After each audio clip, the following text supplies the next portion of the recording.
এই যে দেখছেন, এটা কোনো ডাইনোসর না, এটা হলো সুবিল। একেবারে মেশিন গানের মতো ঠোঁটের আওয়াজ করে আর শিকার ধরে বাজ পাখির মতো। সুবিলের সবচেয়ে বড় বৈশিষ্ট্য হলো এর জুতোর মতো বিশাল ঠোঁট, যা 23 সেন্টিমিটার পর্যন্ত লম্বা হতে পারে। এটা এত শক্তিশালী যে এক কোপে শিকারকে দুভাগ করে ফেলতে পারে। এরা হলো প্রকৃতির সেরা ধৈর্যশীল শিকারী। ঘন্টার পর ঘন্টা এক জায়গায় স্থির হয়ে দাঁড়িয়ে থাকে, যেন কোনো স্ট্যাচু।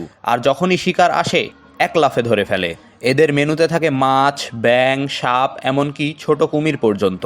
এরা সাধারণত চুপচাপ থাকে, কিন্তু যখন কথা বলে তখন শোনায় এক একটা মেশিন গানের মতো। আর এই চোখ দুটো দেখছেন, একদম ডাইনোসরের মতো। সুবিল খুব কম ব্লিঙ্ক করতে পারে, তাই দেখতেও ভয়ঙ্কর লাগে। এদের পাওয়া যায় আফ্রিকার জলাভূমিতে, বিশেষ করে উগান্ডা, দক্ষিণ সুদান এবং জাম্বিয়াতে। একবারে 2 থেকে 3টা ডিম পাড়ে, কিন্তু সাধারণত শুধু একটা বাচ্চাই বেঁচে থাকে, কারণ সবচেয়ে শক্তিশালীটাই টিকে থাকে। কিন্তু দুঃখের ব্যাপার, সুবিল এখন বিলুপ্তির ঝুঁকিতে।